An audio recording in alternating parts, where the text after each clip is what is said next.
Hello, I am Raghuvir, and today I am going to talk about the ancient Vedic tests of truth to fight falsehood today. When I have a project at school, or when I try to follow my sports teams and video games, I face a problem. How do I know what information is true and what is false? I once clicked on a shocking video that said LeBron James had joined the Warriors, only to realize it was fake. So I had to learn the right way to search for information and truth.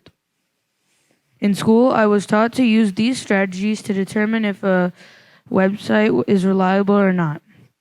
Check author's credentials, check date of publication or update, check the style of language and correct use of grammar, overall look/design of website, and to check the purpose of the website. Very similar to these are the tests of truth established by Vedic philosophers of yore. In fact, these tests showed the high level of critical thinking that the ancient Indians achieved.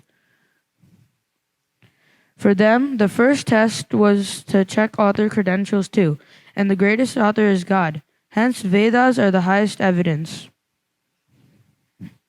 Reliable authors were called aptas.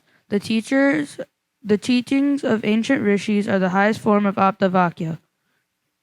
They watched out for biased, half-baked sources. They checked if claims went against the laws of nature. In 1875, Swamiji mentioned a hoax of walking on water in Satyarth Prakash. In 2019, we can still find fake videos of people claiming to walk on water. Use critical thinking to test claims that go against laws of nature.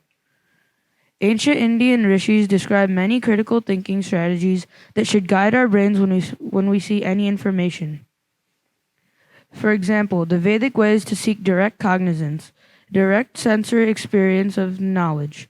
I know the word algebra. I think I know what algebra is. That does not mean I actually know it. Similarly, we should look for direct evidence for any scientific claims and statistics from reputable sources. Do not mistake opinions for facts. We should practice looking for cause-effect relations to test claims. For example, a book at my grandpa's place claimed a crater in India was evidence of nuclear warfare 50,000 years ago. The author's name turned out to be that of a Second World War hero from Russia, not a scientist. No supporting facts were noted. Could it have been caused by an asteroid? No discussion of that. Clearly a fake fact. The final Vedic test is the power of conviction of one's own soul. What is good for you is good for the world. What's painful to you is also painful to others. To summarize, the Vedic tests of testimony and the strategies of critical thinking are valuable to weed out fake news. We need to remember our Vedic strategies to ask these questions. Who created the content? Was it a company, an artist, or a comedian? Why did they make it? For who?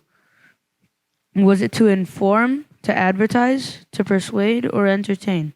What is the direct evidence? Are the statistics from a reputable source? What details were left out and why? And how did the message make you feel? Thank you.